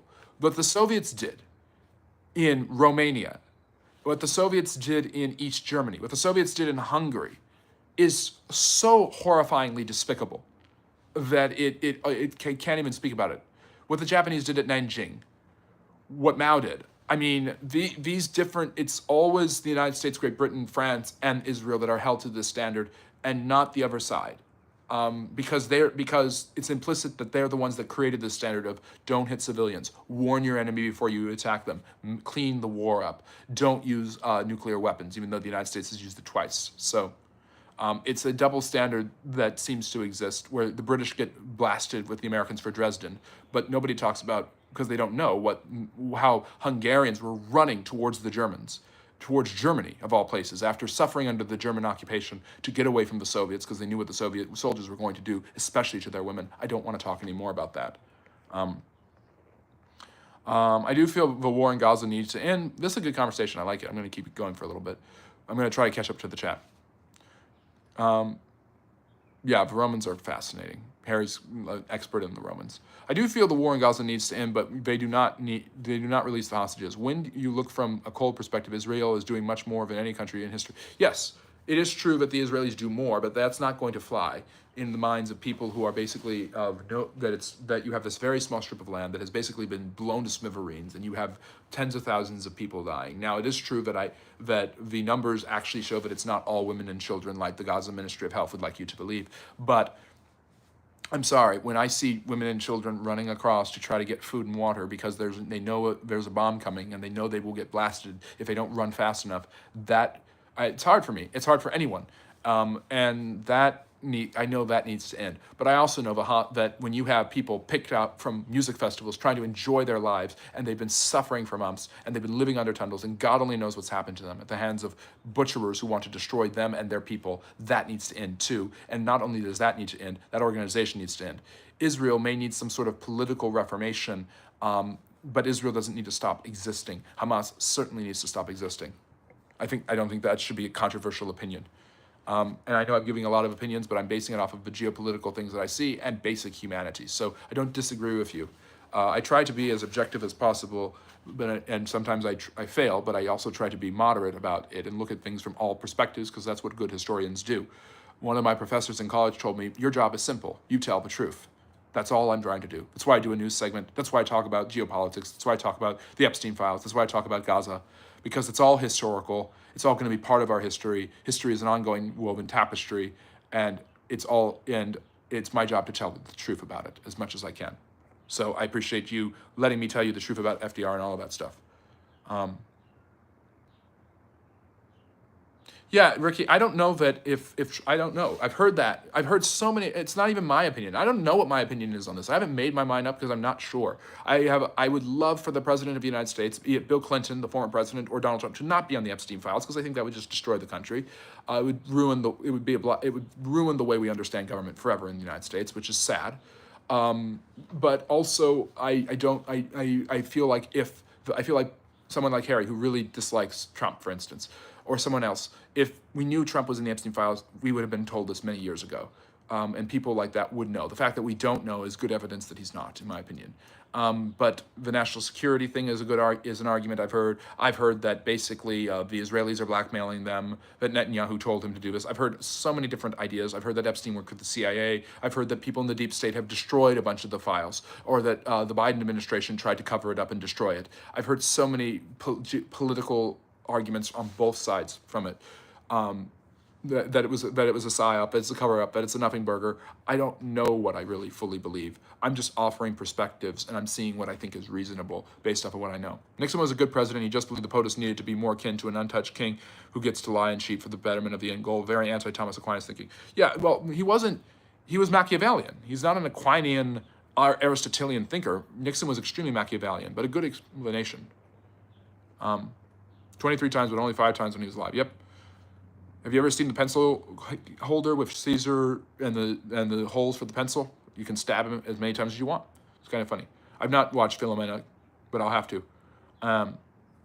Yeah, they were just trying to make him suffer. White Widow, hello, I'm sorry if I didn't greet you before. I'm trying to get through the chat. Well, I'm a Zionist. Does it mean I have psychotic aspirations like a tiny minority of settlers? No, majority of Israelis are secular, about 50% are left-wing. Yeah, and most of them approve of what Netanyahu's doing, but even Netanyahu is not an over-the-top, I want to control all of the Middle East thinker like some of those settlers are. At least he doesn't publicly seem to be. You can be a Zionist and be against the Israeli regime. You can be a Zionist and even for ending the war in Gaza. With the Project 2025 mandate for leadership preserving religious fundamentalism, is the U.S. changing from a class system to a case system, or I'm just being atheist? I don't know. I'm not sure. You guys can watch my long-form video I made about Hinduism and the case system on Varna. I don't think so. I don't know how much Project 2025 is impacting the American government. It's funny because it wasn't mentioned at all after the election, and now it's only being mentioned again because of ICE raids. But the truth of the matter is, Bendito, I don't see it. I still see us as a class system, but I see lack of social mobility becoming a bigger and bigger concern because of higher prices and costs, especially in certain areas of the country. That's true. I do like the small audiences, but I like the large audiences. I like people throwing good questions at me all the time.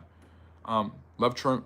Me, as a German, love Trump. Reasons might be obvious. Oh no, Sasha, let's not go down that road. Biden would have been a decent president if he was cognitive. Maybe, yes. The problem was that he tried to act like he was cognitive. He questions about his mental acuity, and I was saying he will die in office if he's reelected. There's a good chance of it, at least, and we haven't had a president die in office of natural causes since FDR, and that would shatter our country isn't psychologically ready for that anymore. So it's probably a good thing that he dropped out of the race.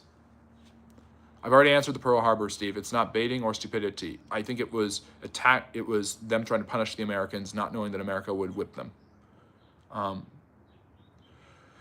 And the fact that ICE has been made the biggest policing agency and is basically allowed to do whatever it wants under the projection of the Trump administration, like deporting people protected by courts, like refusing ID, like wearing masks, like having a total ignorance of the U.S. Constitution. None of that's true, Harry, but okay. Some of it in certain cases have been true. I hear about this stuff all the time, so I actually look into what's actually happening and go into the deep neck of it. They are the biggest policing agency. They have a huge military budget.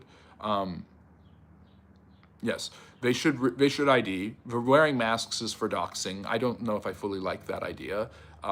Yes, they should be forced to ID. But it doesn't mean that they don't always ID. It doesn't mean that it's what we see versus what's actually happening. There's a lot more than just what makes the news.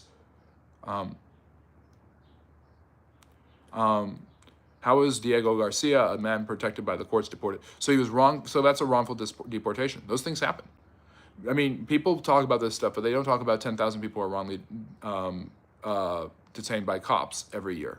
And there's 10,000 of them at least. He was brought back, put on trial, and they agreed to deport him to a third country. He was supposedly going to be not eligible for deportation, not because he had legal residence, but because he was considered to be under threat of losing his life if he went back to El Salvador.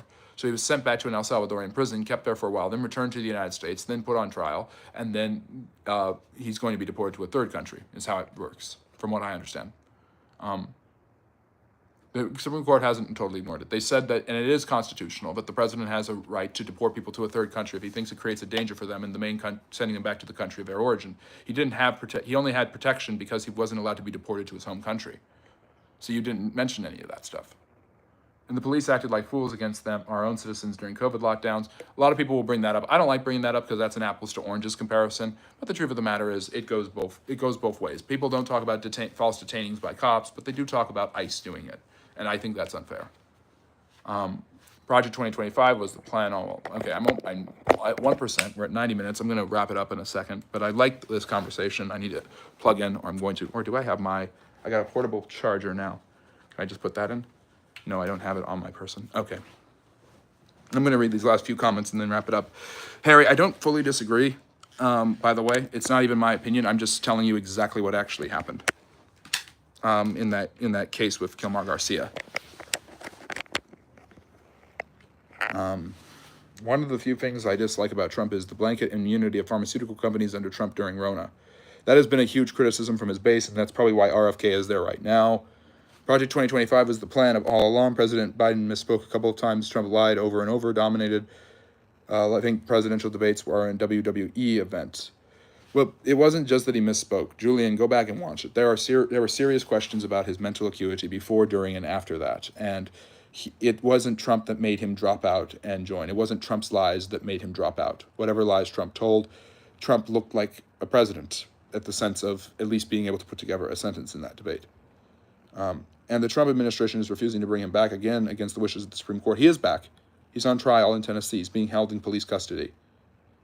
He is allowed to stay because it would be too dangerous to send him home to his original country. That doesn't mean they can't send him to another country. There is actually a provision that allows deportations to a third country. It's actually completely true. Yeah, the Aliens Act is to expedite the process of deportation for violent offenders. It's from 1798. It's more than 200 years old. It's a lame thing to do. No, he didn't have he had a protection from deportation to his home country because he would be killed in his home country. Yes, they probably wouldn't have bombed an empty harbor, but they weren't there to start an invasion or anything. In the sense, Julian, in that debate, that he was able to finish a sentence and things like that. I'm not saying that he's an extremely good speaker or that he's wildly presidential or that he's inspiring or anything like that. I'm saying that the way people looked at that debate, and I'm looking at it as a historian, and yes, I know it's just a year ago, but it is history, is Trump was seen as at least able to be cognitively aware and present, even if he's lying. And when you basically can say at least he can speak and he's not, even if he's lying, and you don't care because the man who is currently president cannot put a sentence together properly and has huge questions about his mental acuity, you've lost your touch. And that's why they got rid of him. Yeah, he is clutching at straws because, well, the Alien Act was basically anyone who is forming a dangerous invasion of a country can be removed immediately. It's not that he can't deport people without it. It's that it expedites the process of deportation. Yes, the government can deport them to a third party country, which is exactly, Harry, why he was deported, why he is waiting a deportation to another country. That was in a debate with Harris, and that was one of the stupidest. I mean, I looked into that closely because when I heard that, I'm like, this is going to go down in history as one of the most egregious claims ever, and it was fully egregious because I did my research, and as much as people on the right wanted you to believe it, it wasn't true at all. They were not eating. Some of them were doing some poaching, but they weren't eating domestic pets. It's absurd. So. Cheap labor. If they weren't, that's fair. Yes, that's in a way there is a swipe at capitalism going on. Of you can't just get competitively the cheapest rates possible through illegal means. That's why you've got the farm raids and things like that, which is why the Supreme Court magically found that his deportation was illegal. No, the Supreme Court also said that he could be deported to another country, though, Harry. You're missing. I understand where you're coming from. I'm saying you're missing part of the picture of what happened. Part of what happened was they told him, you can be sent to this country. You can't be sent back to El Salvador. So when people are deported, they're deported to their country of their origin. You can't be deported there. That's absurd. That's wrong. Bring him back. And they did. But then they also found, that same Supreme Court found that he can be deported to a third country.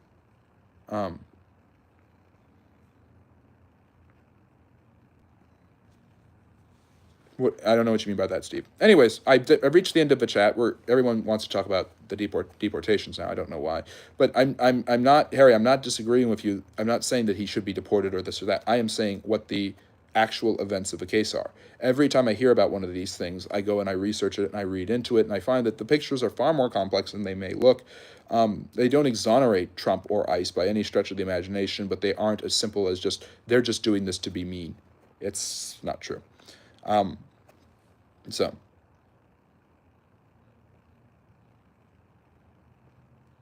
yeah, Harry, yes, magically come up with. Oh, thank you, Kurgan. I'll answer this question since it's a nice history question to end our chat. My impulse is to say Caesar. I think Caesar is the better general. I think this is a good history question. We'll get away from the geopolitics. But, yeah, Kurgan, I'm going to go with Caesar. Ozzy, he was never, by the way, I'm sorry, I have to throw in one more thing. It was never confirmed that he was MS-13. It was alleged that he was. It was confirmed that he abused his wife, though. So, got to point, see, I'm fact-checking all of it. So, let me see here. Kurgan, basically answering your question. Yeah, Elysia is an amazing victory. Vercingetorix basically building a barricade within a barricade. Forcing them to barricade within a barricade. Caesar is the better general. I'm going to take Caesar almost every time.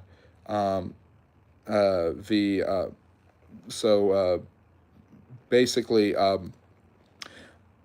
Caesar wins that. He defeats Pompey. Pharsalus is a huge victory. Rubicon. Caesar basically is able to destroy an entire systematic Roman Republican army built to destroy him.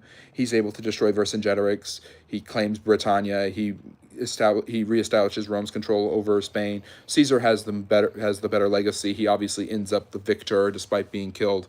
But I'm gonna say that Hannibal is close. It's not as much of an obvious choice as possible. Hannibal's style of attack of taking the fight to the Romans when he is outnumbered and relying on mercs is one of the most daring and bold moves in all of war history.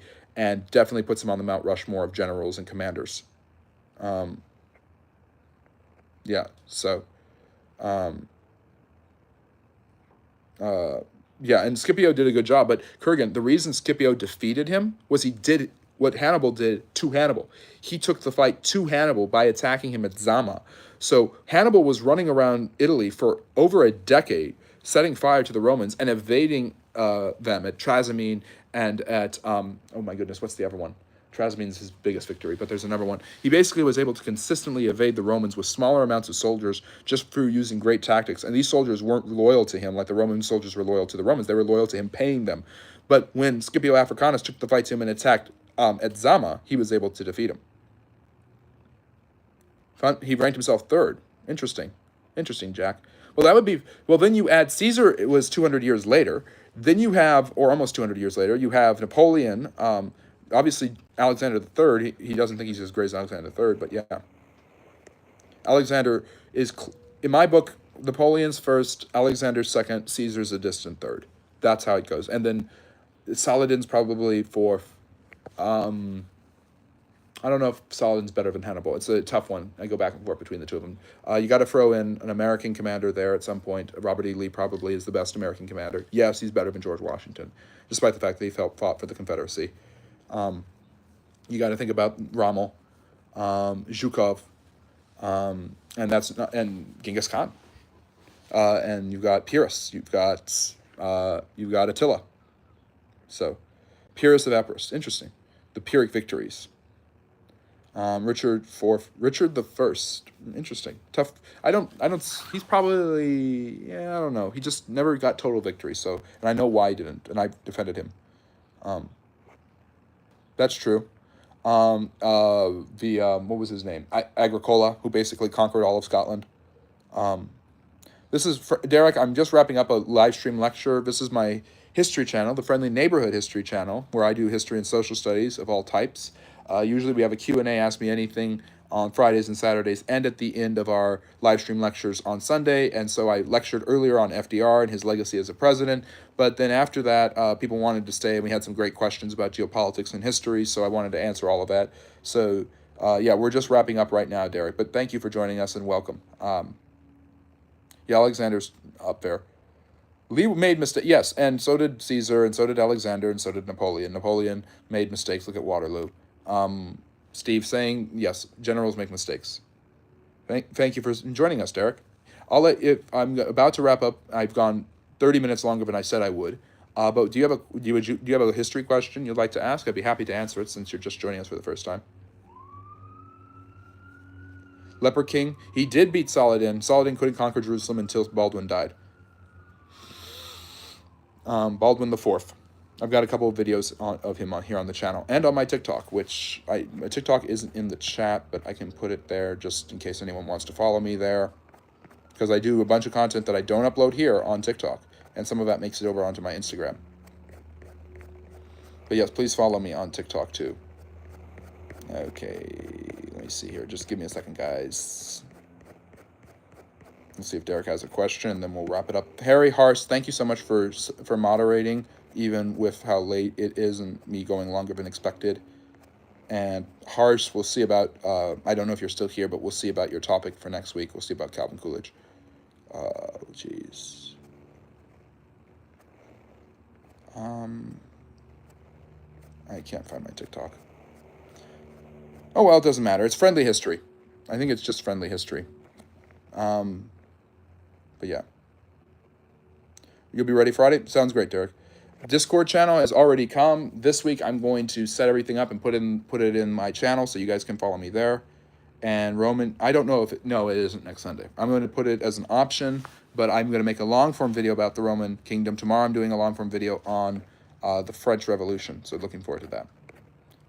And we'll do another Q&A on Friday and Saturday at 6 p.m. Eastern, 7 p.m. on Instagram. But anyways, all right, take care. Have a great week. Make sure to like and subscribe on your way out. And remember, love history. Bye-bye now.